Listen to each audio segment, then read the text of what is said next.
Cette semaine, Jean-Marie Le Pen est mort. Et un peu partout en France, on a vu des rassemblements spontanés pour fêter la nouvelle.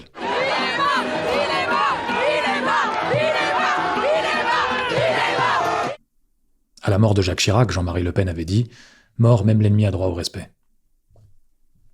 Maintenant, au-delà de ça, la mort de Jean-Marie Le Pen a été le sujet politique de la semaine. Alors les uns ont utilisé certains mots pour le décrire. C'était un combattant. Visionnaire. Un véritable animal médiatique. Un vrai prophète. Un pirate. Un précurseur. Provocateur sulfureux. D'autres ont utilisé d'autres mots.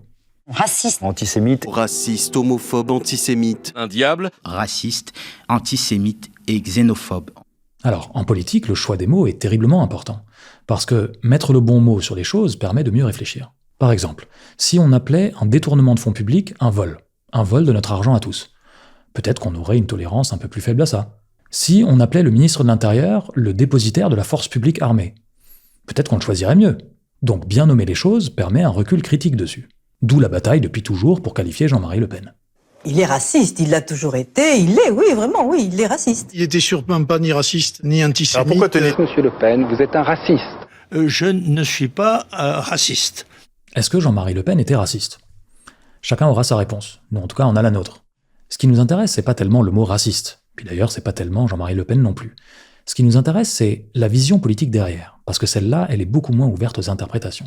Je crois à l'inégalité des races, oui, bien sûr. Elles n'ont pas la même capacité, ni le même niveau d'évolution historique. Dans cette phrase, il y a tout. C'est la base de la pensée de ce que les chercheurs appellent l'extrême droite, et d'autres la droite nationale. C'est l'idée que tous les humains ne sont pas égaux, qu'il y a une hiérarchie. Et dans une hiérarchie, il y a forcément des gens au-dessus, et il y a des gens en dessous. Alors parfois c'est les Français, et puis les étrangers. Parfois c'est les hommes, et puis les femmes. Parfois c'est les chrétiens, et puis les autres. Parfois c'est les vrais bons hommes, et puis les homos.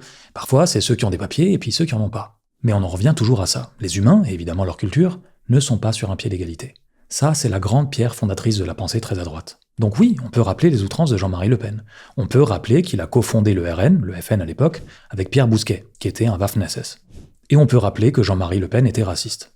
Mon personnel est noir, le cuisinier est noir, ma déléguée à l'outre-mer est noire. Qu'est-ce qu'il faut faire pour pas être raciste ? Il faut se marier avec un noir, de préférence homosexuel et sidaïque peut-être ? Ce que nous on préfère souligner, derrière ces formules et ces mauvaises blagues, c'est cette idée fondamentale que les humains ne sont pas tous égaux.